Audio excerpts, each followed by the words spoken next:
सभी young representative प्रतिनिधियों को मेरा धन्यवाद। मैं आपसे बहुत इंस्पायर्ड हुआ हूँ। मैं आज आपको मेरी एक ब्रीफ स्टोरी बताना चाहता हूँ और मुझे आपको ये बताना है कि मैं जब आपके उम्र का था तो मैं कहाँ था। 1979 की बात है। 1979 में मैं कॉलेज में बहुत ही नया था। मैं ऑक्सीडेंटल कॉलेज कैलिफोर्निया का विद्यार्थी था। मैं बहुत ही उत्साही टीनेजर था। मेरे पिताजी घर पर नहीं थे। मैं मेरे ग्रैंड पेरेंट्स के यहाँ हाई स्कूल में पढ़कर बड़ा हो रहा था। मेरी माँ मुझे गुड टाइम्स चार्ली कहती थी। इसका अर्थ होता है कि मैं पढ़ाई के बारे में सिंसियर और अवेयर नहीं था, लेकिन मुझ में आसपास के दुनिया के बारे में, अन्याय के बारे में, अनौचित्य के बारे में अवेयरनेस थी। एक फ्रेशमैन के तौर पर कॉलेज में मैं कोर्सेस के बारे में, स्टडी हैबिट्स के बारे में सोचता था, या कैफ़े में कैसे तरह का फूड है इसके बारे में सोचता था। और एक दिन ऐसी घटना घटी जिससे मैं पूरी तरह चेंज हो गया। हमारे कैंपस में कुछ यंग साउथ अफ्रीका के जेंटलमैन आए जो 1979-80 में अफ्रीकन नेशनल कांग्रेस के प्रतिनिधि थे।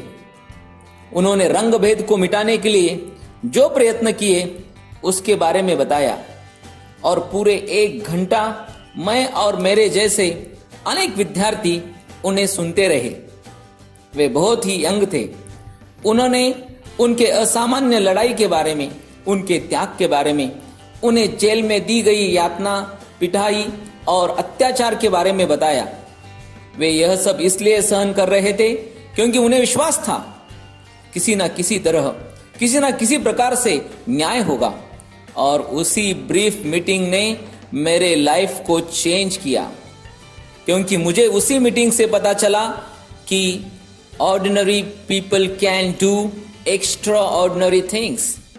सामान्य लोग भी असामान्य कार्य कर सकते हैं जब उन्हें कोई अवसर दिया जाता है। हम ज़्यादातर कुछ समय ऐसा सोचते हैं कि हमारे नेताओं के पास फैंसी डिग्रीज होने चाहिए, सुशिक्षित होना चाहिए, उनका पब्लिक ऑफिस होना चाहिए, लेकिन यंग मैन जैसे ये अफ्रीकन प्रतिनिधि थे, उनके पास इनमें से कुछ भी नहीं था। उनके पास था तो बस एक गुस्सा अन्याय के विरुद्ध, जिससे उन्हें समाज में सकारात्मक परिवर्तन लाना था। और तभी मैंने विचार किया और ऐसा करना शुरू किया।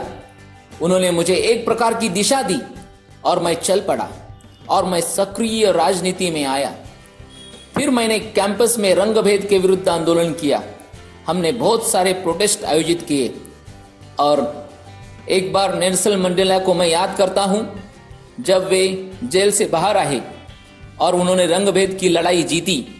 इसी क्षण से मैं राजनीति में पूरी तरह से सक्रिय हो गया और मैं सबसे पहले कम्युनिटी ऑर्गेनाइजर बन गया।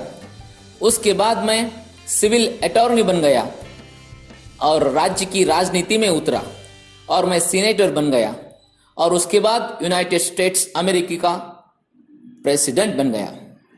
मुझे आज आपको यह संदेश देना है कि हम सभी में परिवर्तन करने की अद्भुत क्षमता है।